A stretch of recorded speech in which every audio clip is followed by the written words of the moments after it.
Okay, last time we were talking about the work inequality with the assumption that the material is elastic, and therefore that the stress, in particular the Piola stress, depends on the current value of the deformation gradient.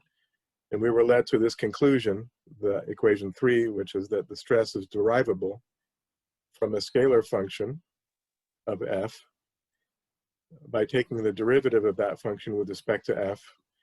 And it's, as you might imagine, what that means in components, simply as I'll indicate later, is partial psi with respect to f sub IA. That would be the IA components of the Piola stress. Okay.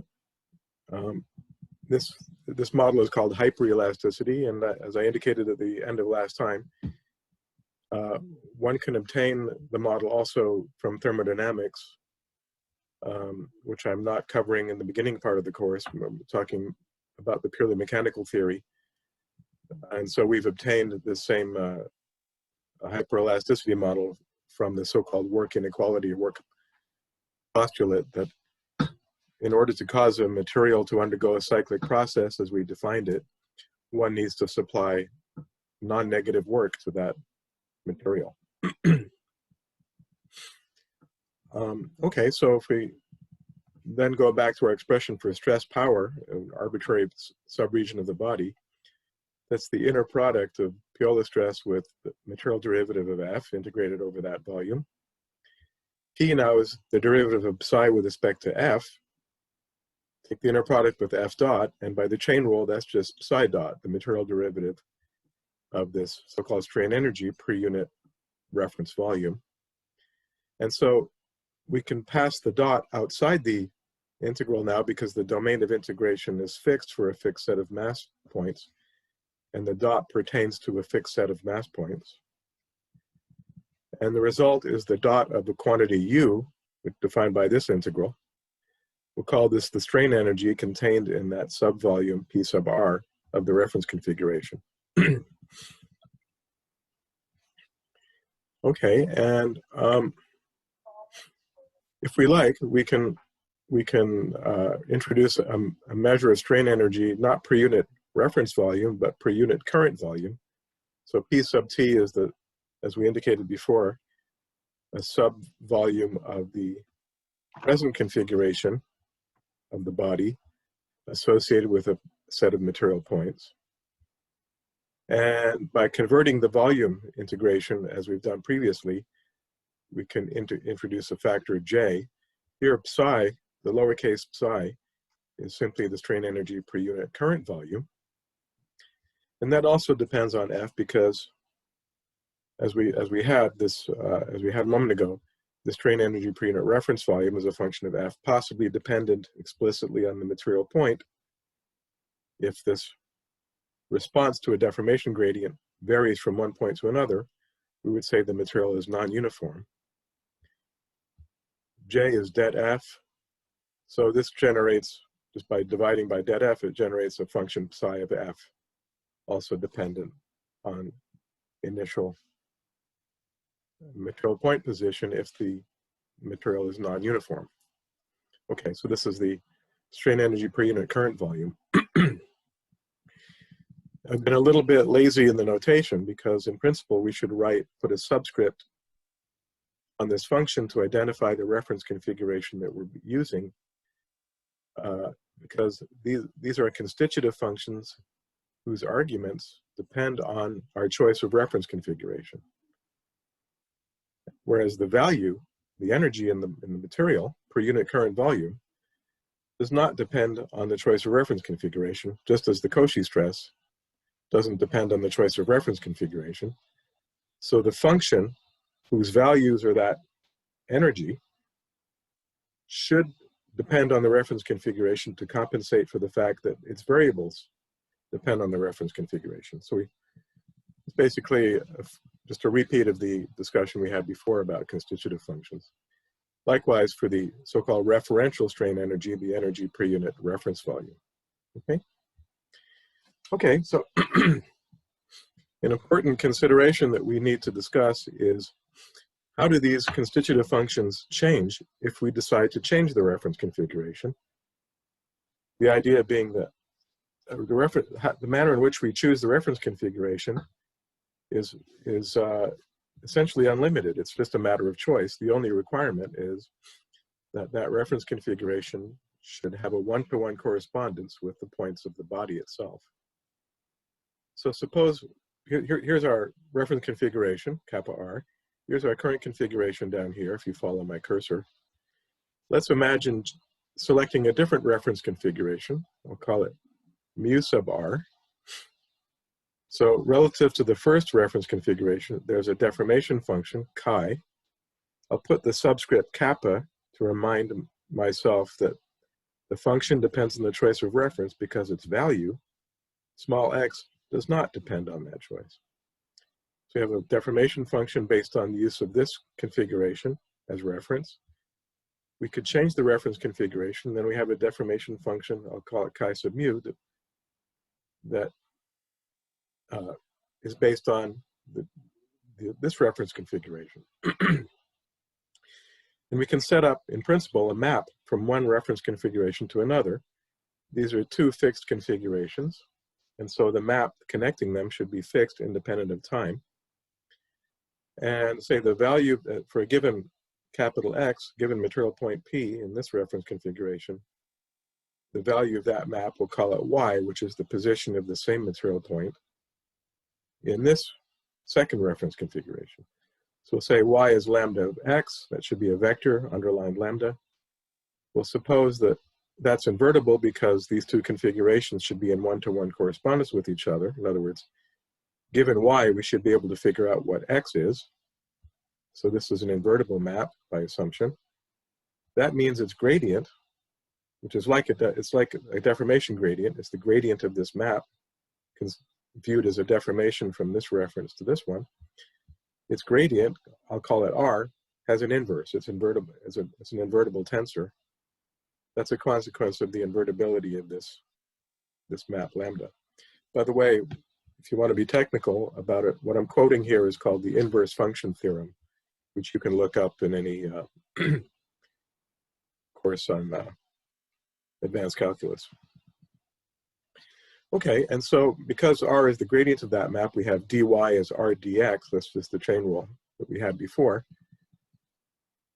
Okay, so let's see what happens. So the chain rule based on the first reference configuration gave us d small x as f d cap x.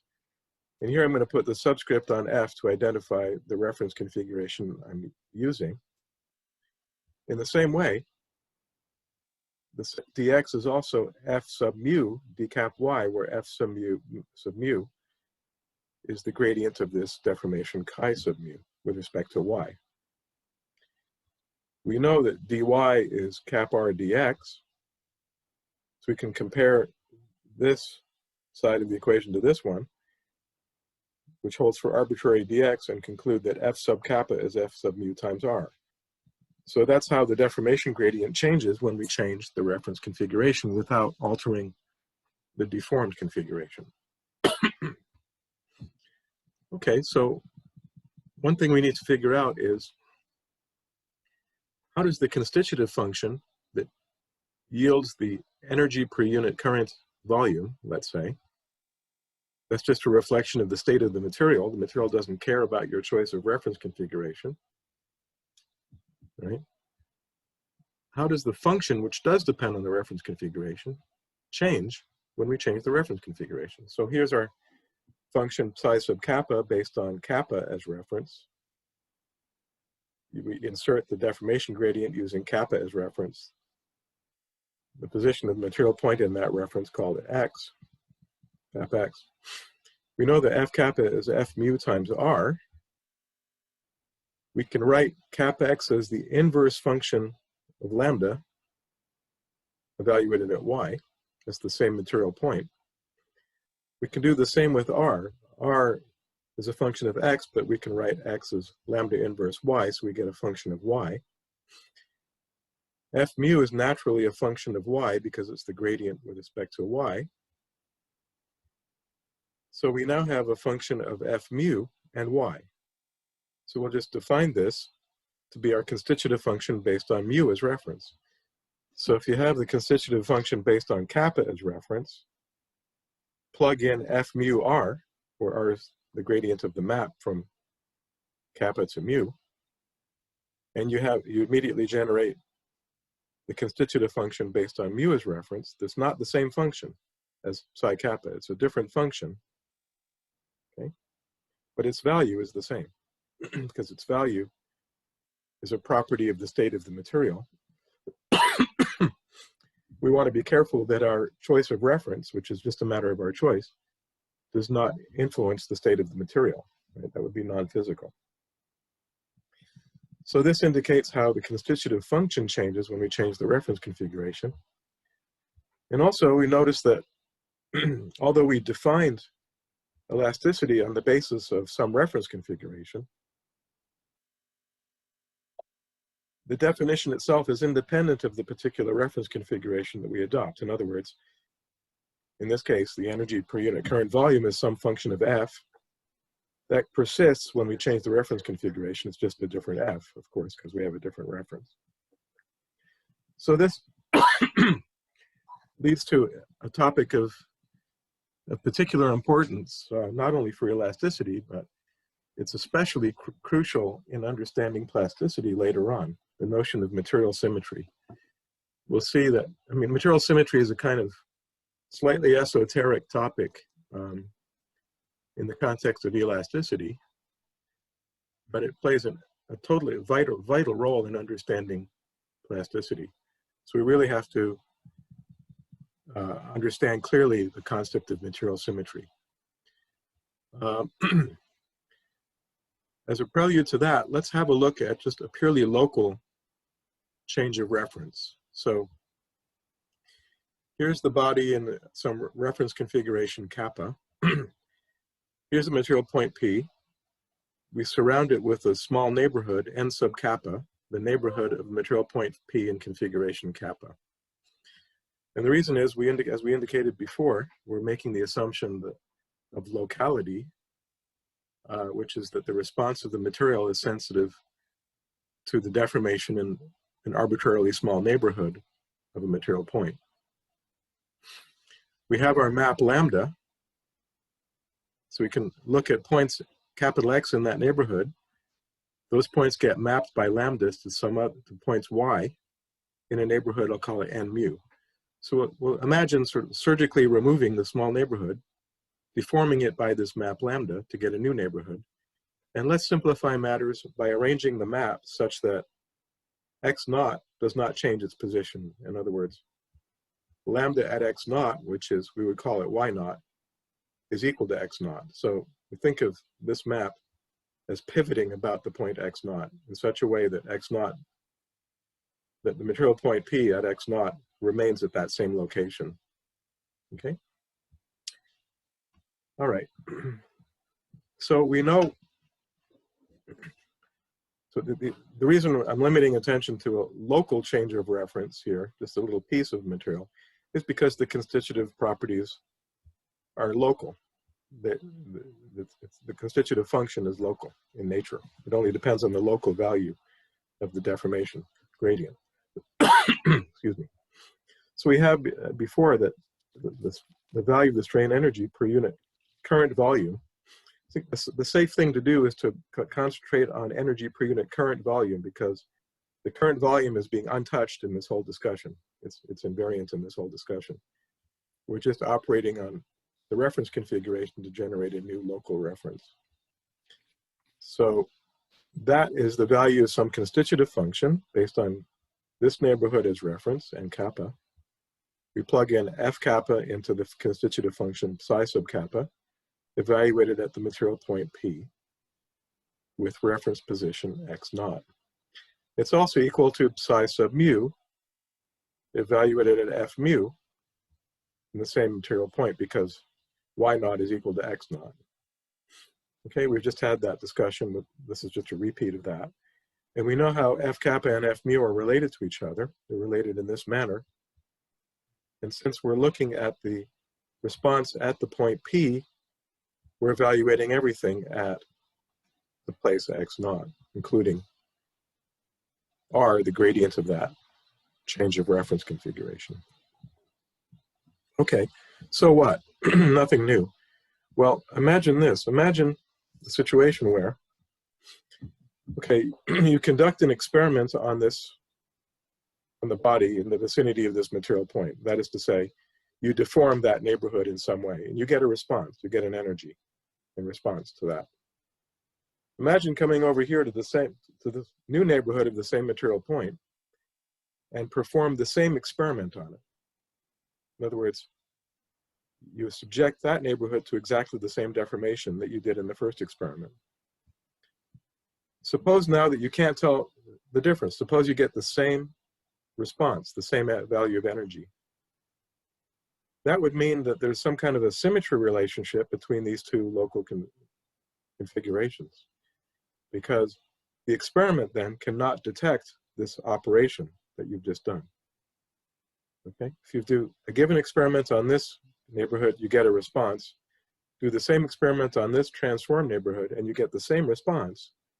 That means the experiment cannot distinguish between this local neighborhood and that one. In that case, we would say that that map lambda is what we call a symmetry transformation for the material. And you've all heard of the idea of isotropy, for example, isotropic materials. That's just an application of this idea, this more general idea. Okay, so we'll define a symmetry transformation to be such that both local neighborhoods respond identically to a given deformation, let's say F. You plug in your given deformation gradient into both constitutive functions and they both have the same value. Now that's not going to be true in general, right? I mean, psi kappa put in F here and put in the same F here, you won't get the same result because you get equality here, but for different Fs, right? So if you do get equality, that's a a distinguished circumstance. I mean, that's a special circumstance that we would identify as a symmetry transformation. Okay. However, we already know from what we've just done that psi sub mu, say at F mu, is psi sub kappa at F mu times R. That's F kappa. So this equation says, well, if you have a symmetry transformation, plug in an F here, it's the same as plugging in F into this constitutive function. But according to this equation, you plug in a given F and you get psi kappa again at that same F, this same F times R. So you get this condition here, where R again is the gradient of that lambda at x naught. This is now a restriction that only involves one function, psi sub kappa. So the idea is if there is such a symmetry transformation, that is if this holds for a given map lambda, then this restriction on the one constitutive function, based on the kappa as reference, should be satisfied for all possible F, that is all F with dead F positive. Okay.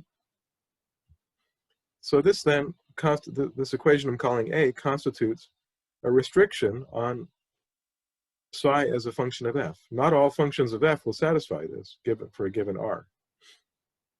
Okay. And that's what we mean by material symmetry. So the idea then is somebody like a crystallographer, for example, or material scientist, would tell you the set of R's for which this is true. The set of, say, if you have a cubic crystal lattice, the set of rotations that map a cube back to itself, and there are 24, I think, such rotations.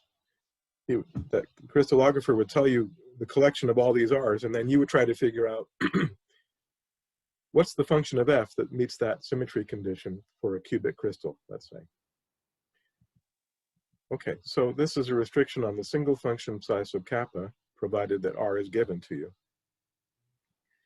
Okay, implicit in this equation is that if F is a possible deformation gradient, then F times R should be also.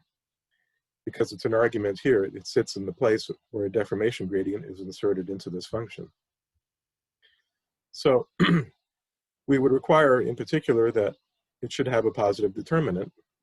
And you know the determinant of a product is the product of the determinants. With det F already positive, that means det R should be positive. Okay, so we can associate the collection of all such R, such that equation A is satisfied for any admissible F. We can collect those into a set. We'll call it G sub kappa sub P. The reason for all the notation is all this discussion pertained to a reference configuration. I'm calling it kappa.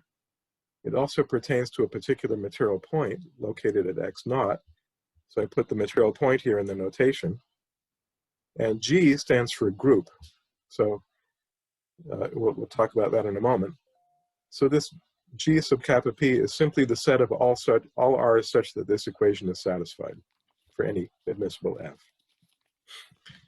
And it turns out this set is what we call a group, has the properties of what we call a group, which turns out to be important in a few minutes. A group simply means that the identity belongs to that set. If you have two elements, it also means if you have two elements of that set, say R1 and R2, then their product belongs to the set. It also means the third part of the definition of a group is that if R belongs to that set, then its inverse also belongs to that set. So these look a little bit abstract, this notion of group, but we'll apply it immediately on the next page.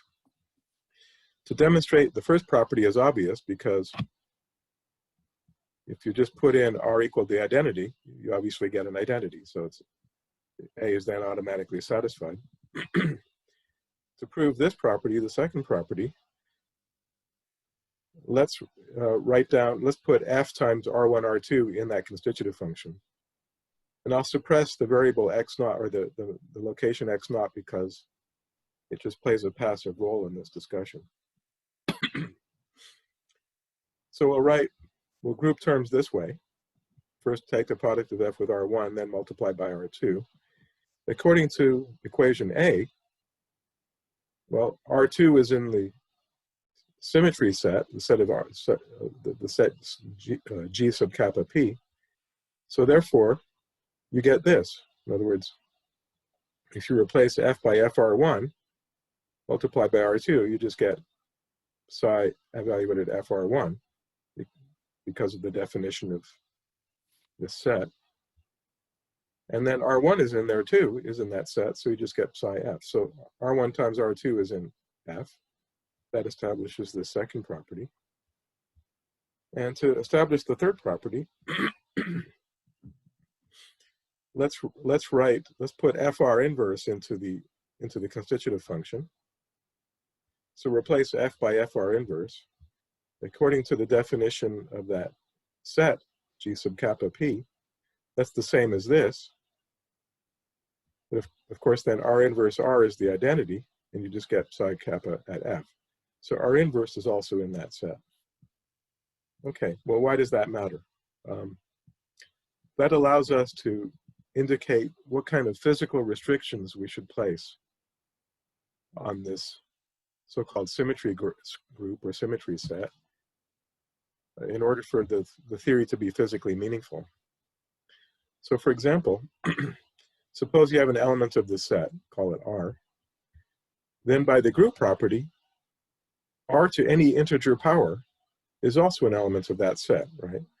That just comes from this property here. If you do this again for R1, R2, R3, let's say, you get back to the same conclusion. So take R2 to be R1, R3 to be R1, you get R1 to the power 3, for example, R1 squared, and so on. They'll all be in that group also.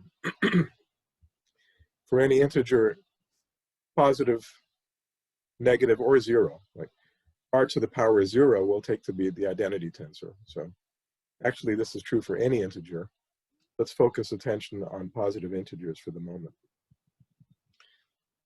So Rn, R to the power n, is in that set also, so we have this. If we have a look at the determinants of this, that's the determinant of f times det of r to the power n. Det of r to the power n is det r all to the power n, right? Because you're just multiplying r by itself n times. And notice that if det r is larger than 1, for example, as we let n get large, remember any integer n is allowed. If we let n go to infinity, then this right-hand side will go to infinity. And this is just an infinite dilation then, expansion of the material, because these determinants are all determinants of possible deformation gradients. Okay, if det r is less than 1, on the other hand, then det r to the power n will go to 0 as n goes to infinity. That corresponds to shrinking down the material to a point with no volume. However, the left-hand side of this equation is independent of n, right? Because r does not appear here and n does not appear. So according to the symmetry restriction, the energy would be the same no matter how you expanded the material or no matter how you contracted it. The way out of this dilemma is to take det r to be equal to 1, because then det r to the power n is always equal to 1 no matter what n is. Okay, so if det r were not equal to 1, then we would get an unphysical conclusion that the energy is unaffected by unlimited expansion or contraction. So we impose as a physical restriction det r equals 1. In other words, our symmetry set should be a subset of this set, which is called the unimodular group, the set of all r's with det r equal to 1. Okay. Okay. What we're doing here is we're following ideas set down by Knoll in his very influential paper I mentioned 1 or 2 times ago, which was ushered in modern continuum mechanics, pretty much, in the latter part of the 20th century. Okay, for solid materials, elastic materials, we have in mind, for example, from the experience, say, from our discussion of cubic crystals, for example, that you would expect there to be some reference configuration, kappa, such that the symmetry group is contained in the set of rotations. I'll call it orth plus. Orth means orthogonal group, and the plus means proper orthogonal group, which is the set of rotations. So for example, for a cubic crystal, the symmetry would be a rotation that maps the cube back to itself. And so Knoll extended that idea to cover solids in general, that for solids, we would assume at least that there exists some reference configuration kappa, such that relative to that configuration, the symmetry group is a subset of the set of rotations. It's not equal to the set of all rotations in general. For example, a cubic crystal, there'd be a finite number of rotations, discrete rotations that map the cube back to itself. So it's not just any rotation that would do, it's just certain rotations. And clearly this condition is met because the set of rotations, they all have the property of det r being 1, so they belong to this set here. However, they're subject to this further restriction that R inverse is the same as R transpose, as you know from studying rotations in continuum mechanics. Did we make an assumption that the determinant of R was non-negative? Did I miss that? Det R negative? Well, actually, we'll come back to that. In the way we set it up, because F times R should be an admissible deformation gradient.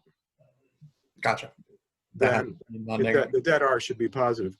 However, as we'll see momentarily, you can have det R's with negative determinant when we impose a further restriction. Gotcha. Frame invariance restriction. Okay, so we'll come back to that. That's a good point.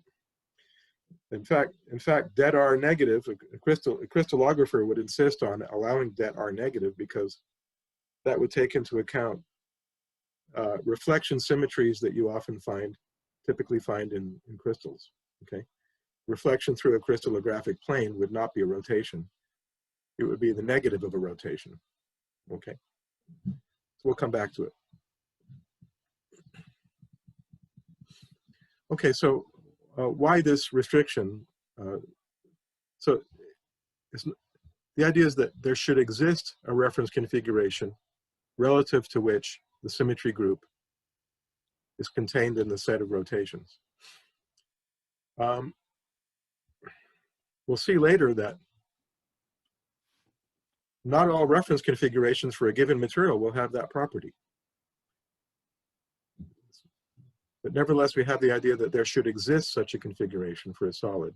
Whether we actually have it in our hands or not, such a configuration, is an entirely separate matter. So for example, you can imagine taking a cubic lattice and distorting it, shearing it, or distorting it in some arbitrary way into a new reference configuration. The set of transformations that map that back to itself, that distorted lattice, would not be rotations anymore, right? It would be some other transformation. But nevertheless, for a solid, we'll take as part of the definition of a solid is that there exists a configuration relative to which this is so. For example, the perfect cube, undistorted cube. The idea behind this is that for solids, you would expect a change of shape, like a distortion as I just described of a cubic lattice, for example, a change of shape to be experimentally detectable. If you have a cube and you subject it to a deformation, you get a response, and then you distort that cube in an arbitrary way, and then do the same experiment after that distortion, you would expect to get a different response, and in general you do. So that distortion then, preceding the second experiment, would be experimentally detectable. However, lambda, in order to be a symmetry transformation, should be undetectable, right? So if straining the body is experimentally detectable, that is, if you do an experiment prior to the strain, then you strain the body into a new configuration and then do the same experiment. If that pre-strain is experimentally detectable, then it's not a symmetry transformation. So to qualify as a symmetry transformation, it should be free of strain. That is, you should not involve any distortion. So that means if you interpret R as the gradient as a deformation gradient taking one reference to another, it should be strain-free, which means the Cauchy-Green deformation tensor based on that R should be the identity. Right? So this means, this equation by itself means R is orthogonal, because it then means R inverse is R transpose. And then the restriction det R equal to 1 gives you proper orthogonal, okay? Okay, by the way, Noel used this concept of material symmetry to classify elastic materials as either solid, as we have done just now, or fluid, for example, a gas. In a gas, the symmetry group is simply this group, the unimodular group. The reason being that the det of FR then, which would give you the density of the gas, is unaffected by any R which has a det R equal to 1. So, for example, the stress in a gas is equal to pressure as a function of density. That density would be unaffected by a change in reference configuration, which belongs to this set. So Noel would quantify, would characterize an elastic material as fluid or gaseous if its symmetry group was equal to this unimodular group, and distinguish solids from those in the way we have done. What's interesting is if you have such a reference configuration, say kappa, such that the symmetry group is a subset of the set of rotations, and then you go and change the reference configuration to another one, say mu, then the symmetry group will no longer belong to the set of rotations in general. So a change in the reference configuration induces a change in the symmetry group. And we'll present the formula for that in a moment. That formula is called Knowles' rule.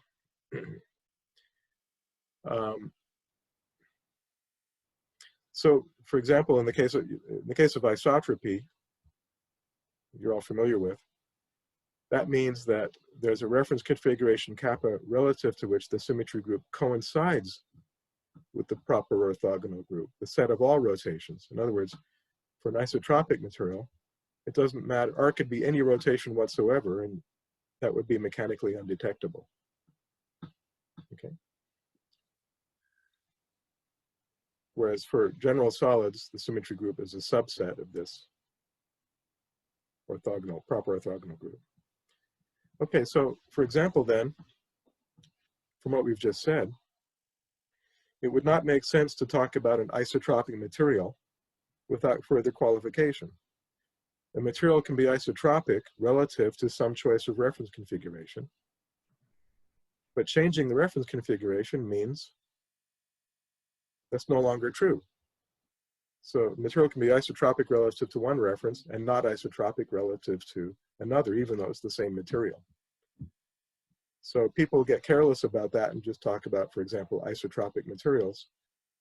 Technically, that's not accurate. You have to specify a configuration relative to which the material is isotropic or cubic, for example, and so on. Okay, well, let's figure out, if we can, how the symmetry group changes when we change the reference configuration. That turns out to be extremely important.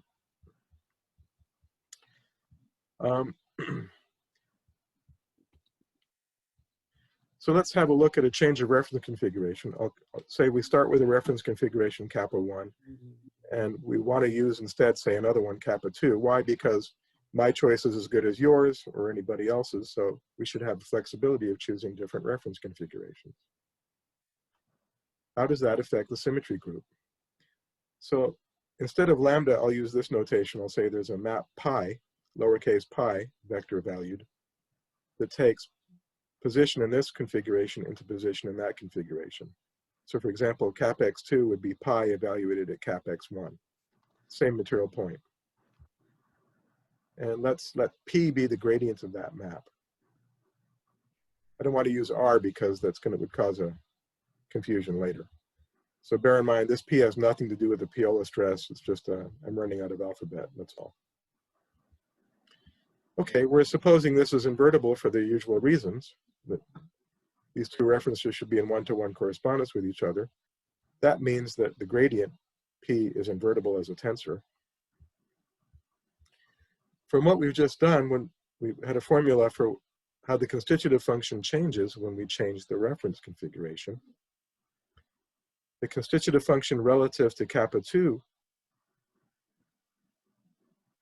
for a given f, say evaluated at x2, is the constitutive function based on kappa 1 if you replace f by fp, where p is the gradient of this pi.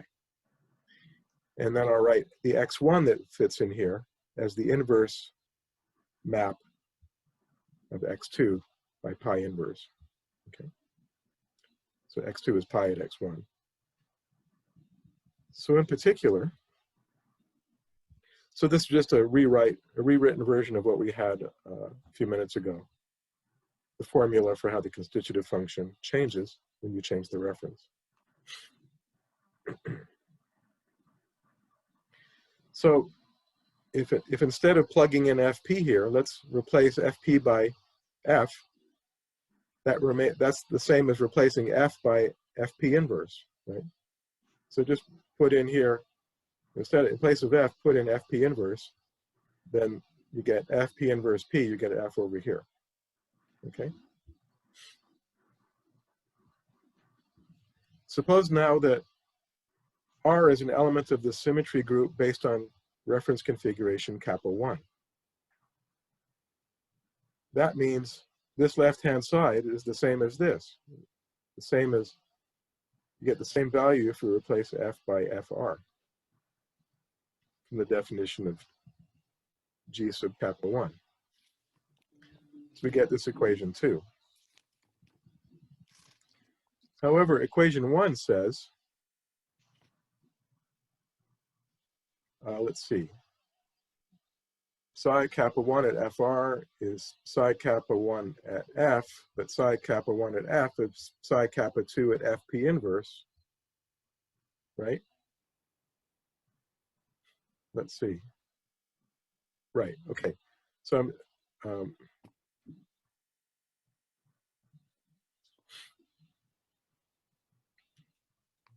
think I'm confusing myself. Okay, let's just go back to equation 1. If you replace f by fr, that's just this. That's equation 1 with f replaced by fr, okay? There we go. Okay, now we can draw some conclusion. Psi kappa 2 at frp inverse, it's psi kappa 1 at fr, but psi kappa 1 at fr is psi kappa 1 at f. But this equation 1 says that's the same as psi kappa 2 at fp inverse.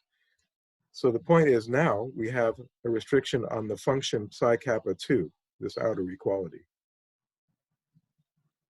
And that tells us how the symmetry group changes, because if we say relabel fp inverse, call it f hat, so that's a possible deformation gradient based on kappa 2 as reference. Just relabel it psi hat, we get psi kappa 2 f hat, it's psi kappa 2 f would be f hat p, then the rp inverse. So for any deformation gradient psi f hat, we put in the function psi kappa 2, we get this. And that looks just like the definition of material symmetry that we had before, except that the r is replaced by prp inverse. So that just means the symmetry group based on kappa 2 as reference at the same material point P is prp inverse, where r was an element of the symmetry group based on kappa 1 as reference. And that tells you how the elements of the symmetry group change when you change the reference configuration. Remember, P was the gradient of the change of reference configuration, arbitrary change of reference configuration. So symbolically, you could summarize this by saying the symmetry group G kappa 2 is just P times any element of the symmetry group of G kappa 1 times P inverse. That's what we meant by Knoll's rule for how the symmetry group changes.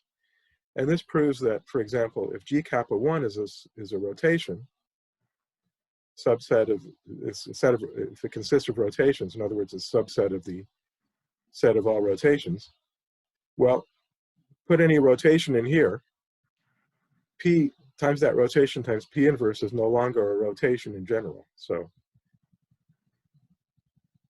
that establishes what we set out to claim. Okay. Okay, and it turns out kind of unexpectedly that a good understanding of this notion of material symmetry is maybe more crucial when we talk about plasticity than you would expect. It turns out to really play a fundamental role. Professor, can I ask you a question? Yes, please. For example, for the case, let's take the simplest case, linear elasticity, that you have an isotropic material only dictated by the two Lamé constants. Is there any way to have a reference configuration where you don't have isotropy? Yeah, here it is. You choose another configuration as you please. So you have, say, isotropy relative to configuration kappa 1. So let's say G kappa 1 is equal to the proper orthogonal group. Arbitrary rotations. You decide to change the reference to another one, kappa 2. That means you tell me this map pi. Yeah. and then I can compute its gradient to get this P. Now, I take the same constitutive function, right? Oh, Yeah. actually, the answer is right here. The answer is right here. Okay, so here you have a constitutive function, like a strain energy function with Lamé constants in it, Yeah. based on configuration kappa 1. Yeah. Okay, I compute the energy relative to configuration kappa 2 just by doing this to the function that you gave me. Yeah. Okay, in place of f, I put f times p, and that will give me the new constitutive function. Okay, it simply, you'll still have the same Lamé constants in there that you had before, but the material will simply not be isotropic anymore relative to your new kappa 2 reference configuration. Okay. But then if we are talking about linear elasticity, you would need more constants because in isotropy you just have 2.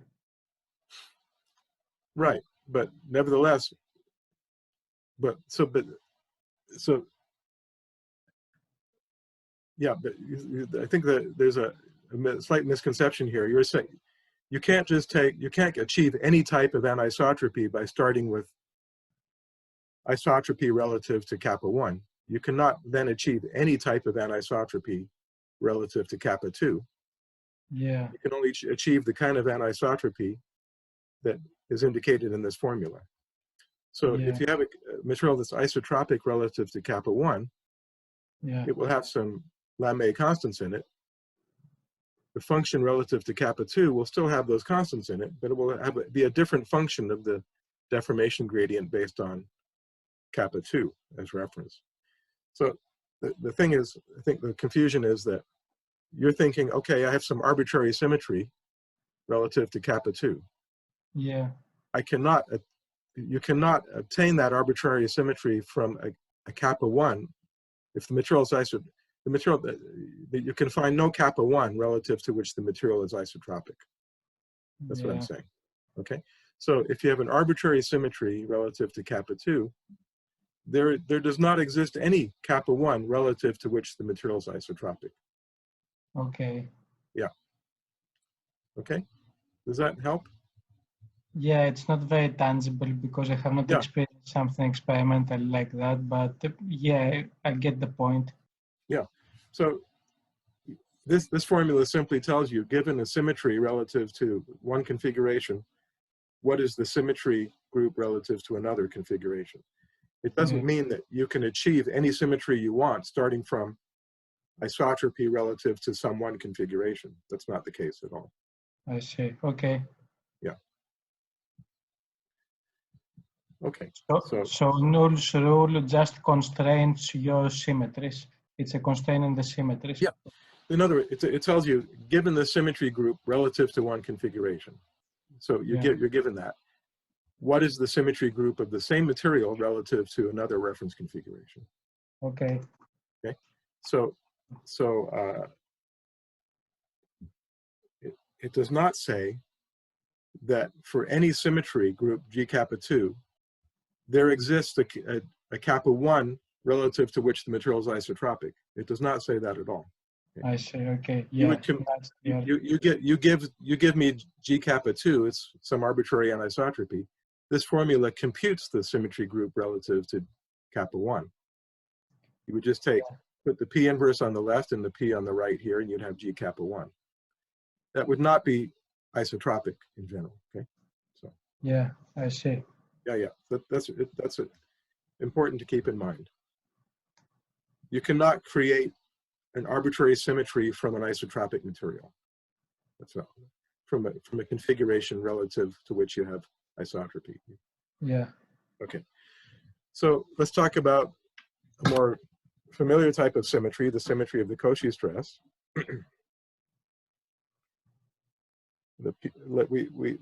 We have a formula for the Piola stress based on our strain energy function. That's T times F star. Sorry about the smudge here. That's F star, the cofactor of the deformation gradient. Again, relative to your chosen reference. F star is determinant F, J, inverse transpose of F on the right here. So we have Euler's first and second postulates of motion. One of the consequences, of course, is that the Cauchy stress is symmetric. Combine that with the fact that P now in hyperelasticity is the derivative of strain energy per unit reference volume with respect to the deformation gradient.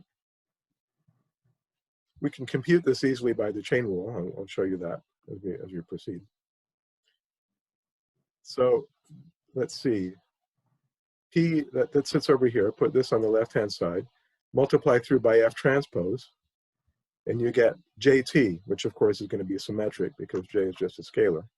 So we get this tensor, the psi dF, multiplied by F transpose, is itself symmetric. So that's the same as saying its inner product, scalar product with an arbitrary skew tensor, is 0. Okay? So review the definition of the inner product of tensors from last time. Capital A inner product capital B simply means the trace of the product AB transpose. Okay?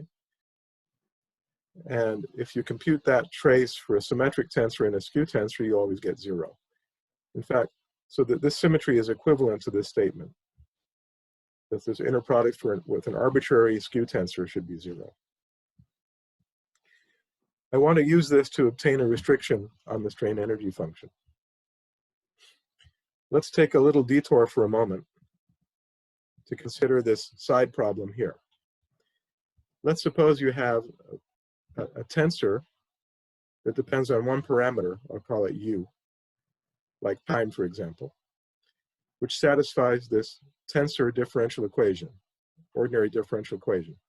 Q dot, let's not say what Q is. It's just a tensor that satisfies this differential equation.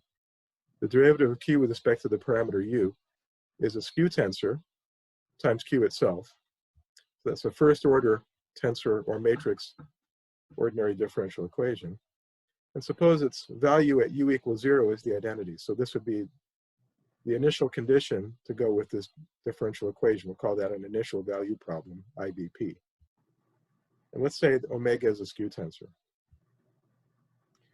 What I want to do is characterize all solutions to this initial value problem.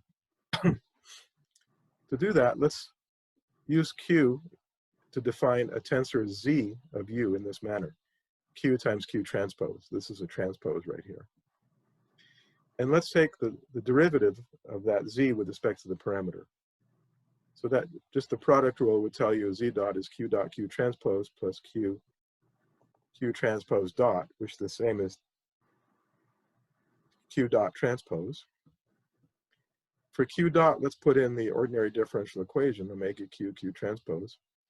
And then the Q dot transpose here, you get Q transpose omega transpose, which is minus Q transpose omega, because omega transpose is minus omega. So omega is skew. So you get this. Omega Q is Z, QQ transpose is Z, right? And it's the same thing here. So you get omega Z times minus Z omega. So this looks like a retrograde step because we've replaced this differential equation by one that's more complicated. Z dot is omega Z minus Z omega. The initial condition is Z at 0 equals the identity because Q at 0 is equal to the identity. Okay, well you can immediately see that a solution to this equation is Z of U equal to the identity for all U, right?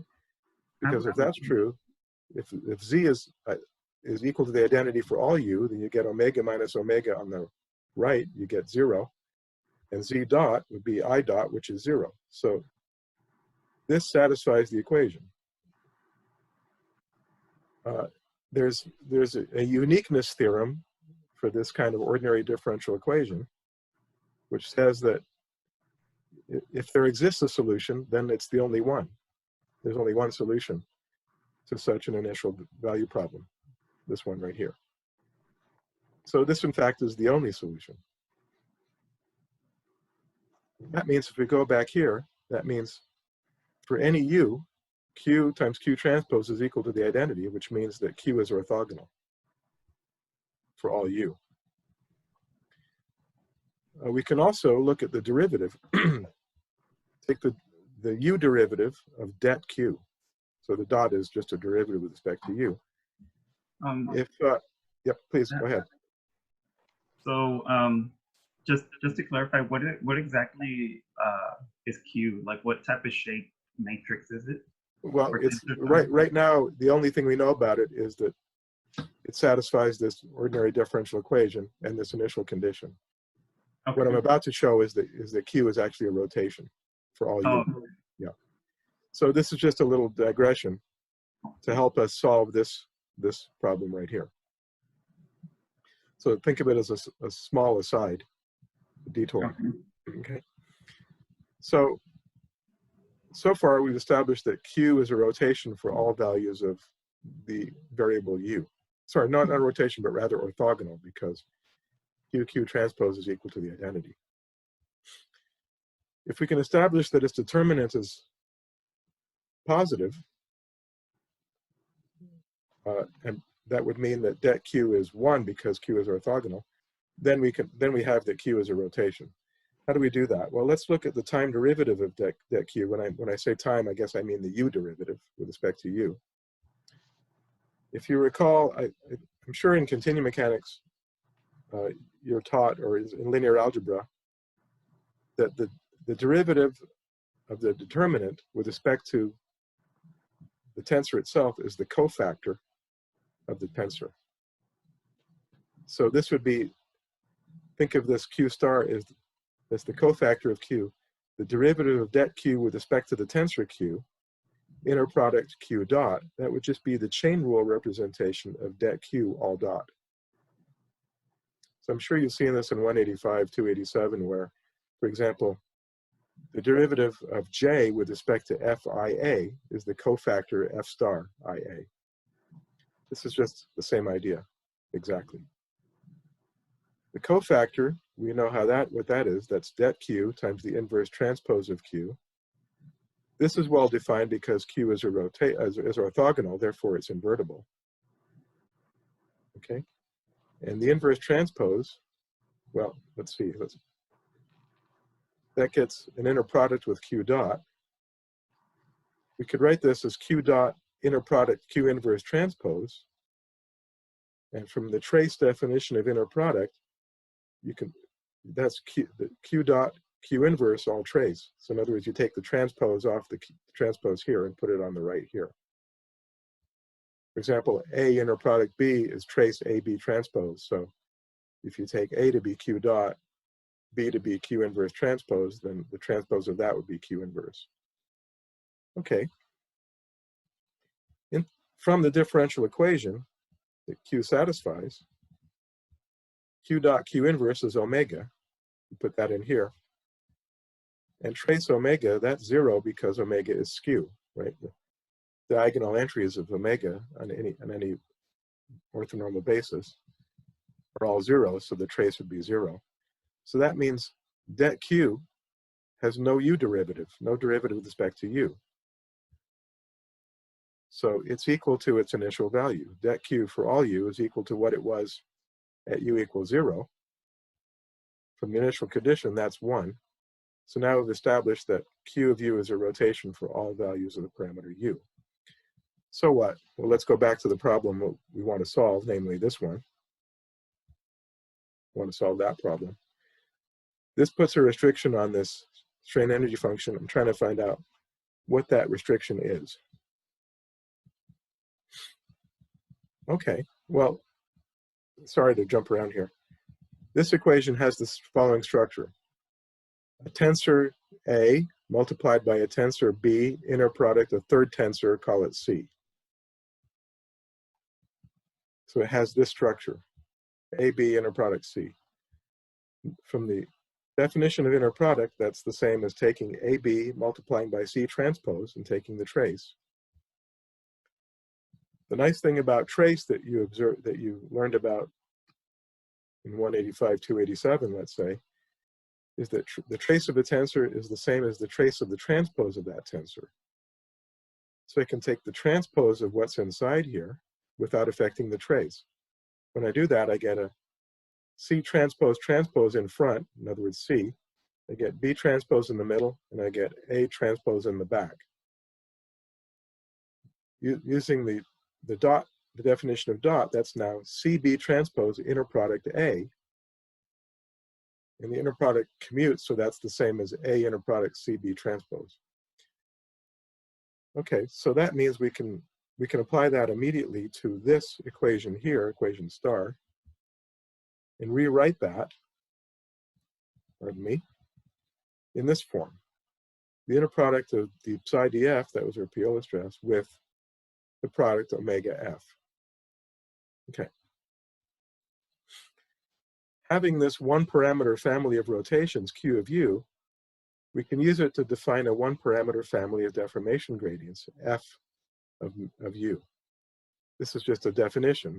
Let's consider f of u defined to be Q of u times f at, say, 0, where Q of u is what we just found in this little digression here, okay?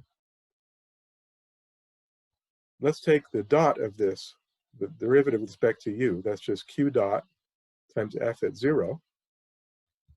But f at 0 is fu Q inverse, which is the same as Q transpose. So that's this. The Q dot Q transpose is omega from our previous aside. And that omega f then can sit right here.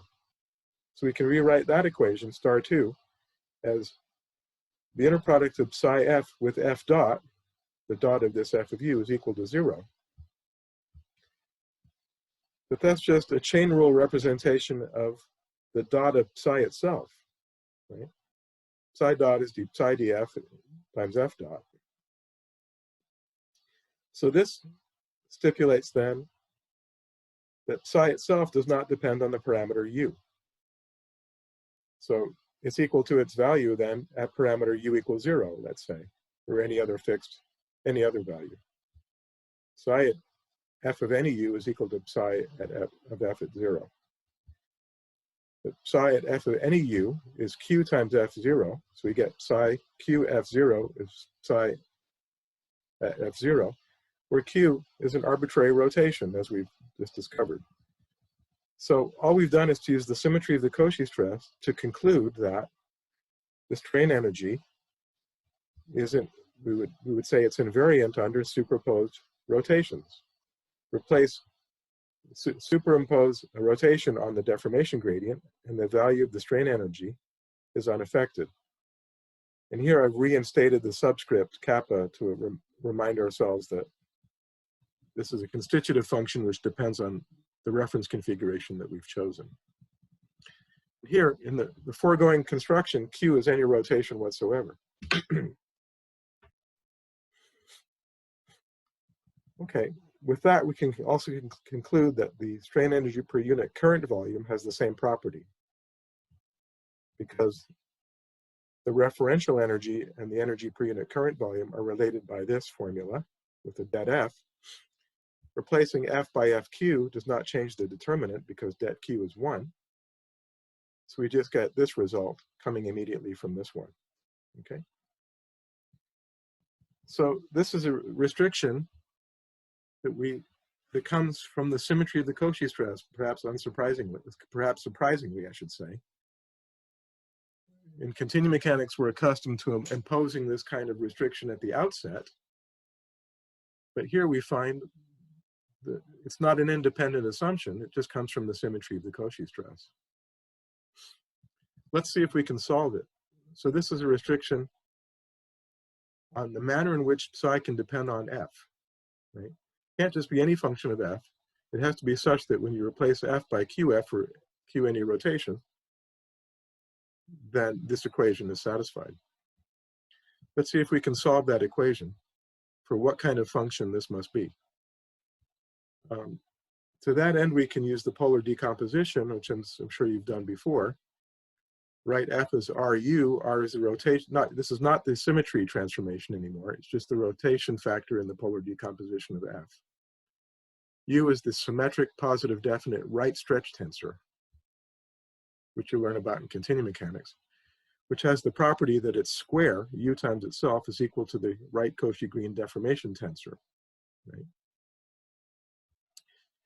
You also learn in continuum mechanics that there's only one such U, there's only one symmetric positive definite U whose square is equal to C. Okay, so we can symbolically write U is the unique square root, if you like, of C. The only meaning attached to this quotation is that U squared is C and there's only one such positive definite symmetric U. Okay, in other words, the polar decomposition, the factors are unique, rotation and positive definite symmetric tensor. Well, this restriction here has to apply for any Q whatsoever, any rotation Q whatsoever. Here's a perfectly good rotation right here, the first factor in the polar decomposition. And in fact, if R is a rotation, so is its transpose. You can easily show that. So let's pick that choice of Q and see what happens to this restriction here. So this says then, or the original restriction at the top, looking at this one here, for the referential strain energy function, replace Q by R transpose, you get this equality. Of course, R transpose F is just the right stretch tensor from the polar decomposition. Now that's a painful function to solve. So for example, if you know the deformation gradient, as you would say in a finite element program, to get the right stretch tensor is a pain, right? It's a hassle. You have to do a polar decomposition, which means you have to do an eigenvector eigenvalue analysis, and that's tedious. Let's exploit the fact that U is uniquely determined by C. In other words, knowledge of U is equivalent to knowledge of C and vice versa, right? So if you know C, you have U. So any function of U is automatically a function of C. It's going to be a different function, of course. So I'll indicate that with that different function with a hat. Just like, you know, if you write f of x equals x squared, that's a certain function of x, but it's a different function of x squared, right? Because x squared appears linearly if you view that as a function of x squared, whereas it appears quadratically when viewed as a function of x. So the value of the function is the same, but the function itself is different. Okay, well, engineers like to use the Lagrange strain instead of C typically, so we can do that without any loss of generality just by remembering this relationship between C and the Lagrange strain. Of course, the identity is fixed. So any function of C is some other function of the Lagrange strain. Okay, where of course, the Lagrange strain is a half quantity F transpose F minus the identity. So we've derived this as a necessary condition for this invariance with respect to arbitrary Q.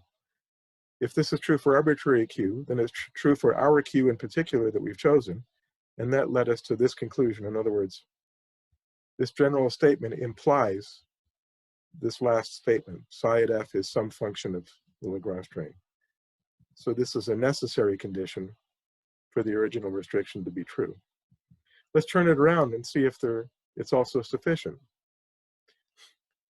If it turns out this condition is not also sufficient, in addition to being necessary, then we have more work cut out for us. We'd have to look for further necessary conditions until we exhaust them all. Luckily, this condition is also sufficient.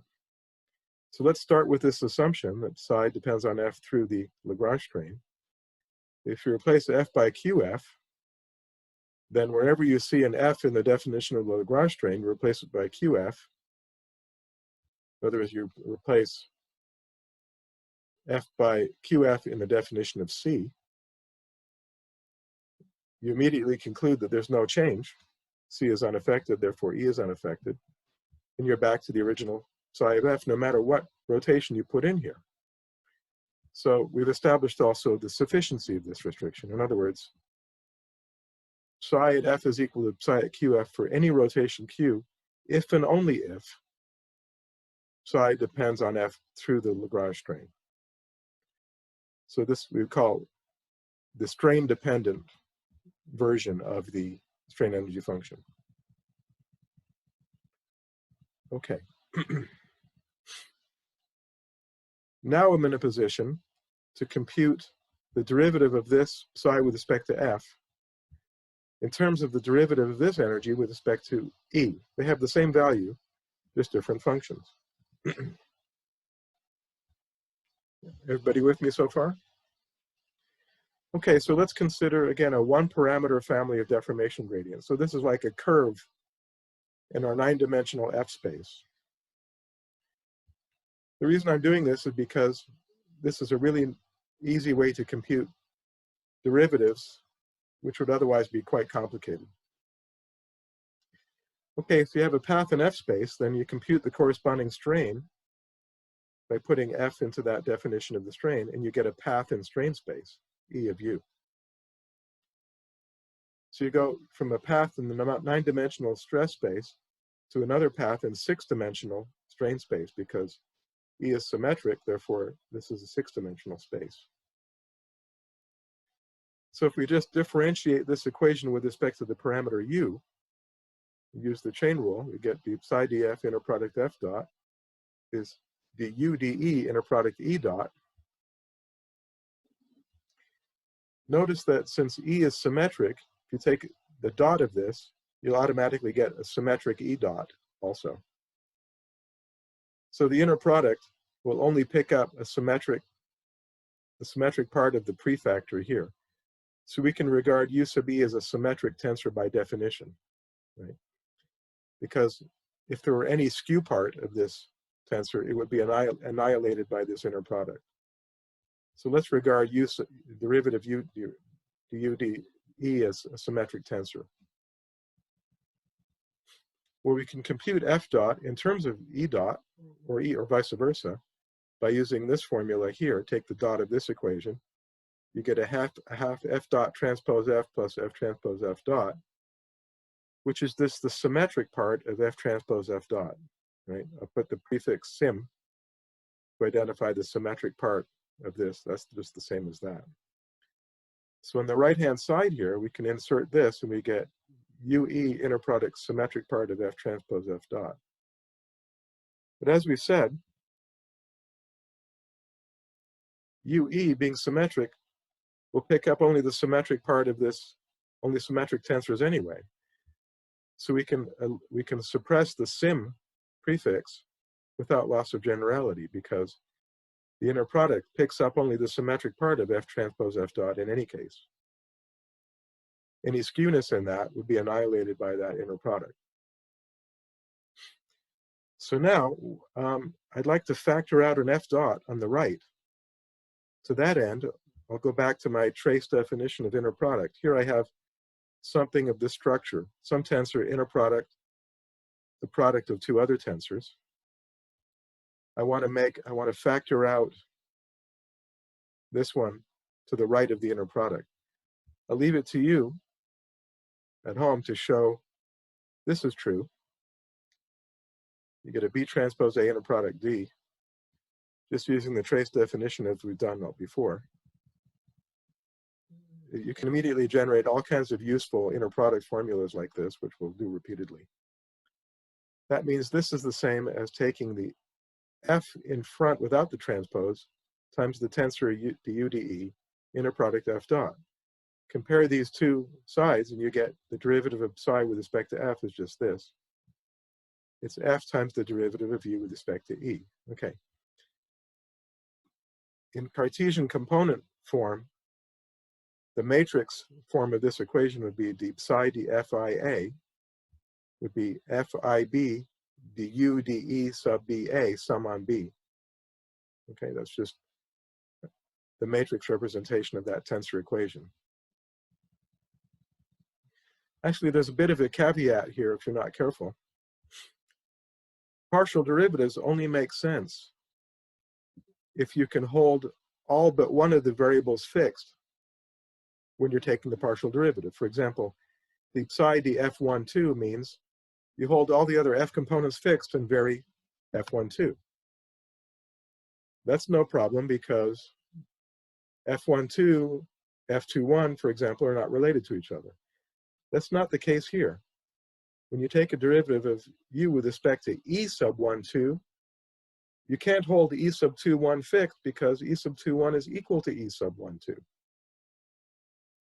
In other words, there's an a priori restriction which makes the partial derivative, it makes it into a nonsensical idea, right? Because du dE12, you can't hold E21 fixed and vary E12. It's impossible. So how do you get around this? Well, what you do is you replace, consider extending E, it's a symmetric tensor, consider extending it to the space of all tensors that are not necessarily symmetric. And then in the function u, you simply take arbitrary tensors and replace E by its symmetric part. In other words, you can regard E12 and E21 as being independent of each other because they could get combined. 1/2 E12 plus E21 is the same as E12. Right? So now if you replace the argument E by this, you can now take a derivative with respect to E12 while holding E21 fixed. So this notation now makes sense, provided you do that. You don't have that problem over here if you simply use the chain rule with U sub E defined to be symmetric in the first place. It's just when you explicitly use partial derivative notation that you have a slight issue to deal with here. It's not a major problem. Okay, we're getting close to the end, so I better get on with it here. The left-hand side we know is the Piola stress. The Piola stress is F times second Piola-Kirchhoff stress. So this S must be that derivative of the strain energy with respect to the strain. So that defines a constitutive function for the second Piola-Kirchhoff stress. We'll call it S hat of E. And in the background, of course, there's the material point could appear explicitly in the form of parametric dependence on capital X. Now this derivative is symmetric as a tensor. It's equal to its own transpose. That means the second Piola-Kirchhoff that we've just derived is automatically symmetric. And of course, that implies the Cauchy stress is symmetric too, as we've seen before. So what we've done is to work backwards. What we've done is to show that this condition, the invariance of the strain energy with respect to superposed rotations, we solved that equation to get U as the strain energy as a function of strain. We've now shown that that implies the symmetry of the Cauchy stress. Whereas previously, we went the other way. Previously, we showed the symmetry of the Cauchy stress implies this. Now we've done the reverse. So we've concluded that by taking the strain energy to be insensitive to rotations in front of F, we automatically ensure the symmetry of the Cauchy stress and vice versa. So by taking such a strain energy function, we never again have to worry about imposing the symmetry of the Cauchy stress. It's automatic. Okay. I just wanted to indicate briefly that, well, maybe we'll keep this for next time since we're basically out of time. Okay, any questions at this stage? All this, I promise you, will be of great importance when we talk about elastic plastic response. If there are no questions, I will see you on Tuesday and have a great weekend. Okay? Can Thank I you. ask Thank you. You too. Can I ask you one question? Yeah, of course, of course. So we said that the invariance of the strain energy gave us Cauchy symmetry, but this means that the invariance provides the angular momentum balance. In conjunction with the linear momentum balance, which we have not yet solved, right? Yeah, because it seems from the constitutive model, if you design your constitutive model correctly, you can arbitrarily define the angular momentum balance as well. It seems kind of... So you fulfill part of the angular momentum balance doesn't consist only of the symmetry of the Cauchy stress. In order to get the symmetry of the Cauchy stress from angular momentum balance, you must invoke the linear momentum balance. Okay. So we haven't solved that yet, right? We have not Yes. put our formula for the stress in the linear momentum balance. Okay. So we simply have automatically satisfied the algebraic restriction that the Cauchy stress is symmetric, which comes from the angular momentum balance, but it's not. It's only equivalent to the angular momentum balance when taken in conjunction with the linear momentum balance, right? Okay. Yeah. And we I haven't see. solved that yet, so it's not the complete story, right? So Yeah. yeah. Okay. Okay. Thank you. All right. Have a good weekend. Thank you. You Thank too. you. You too. Have a Bye. good. Bye.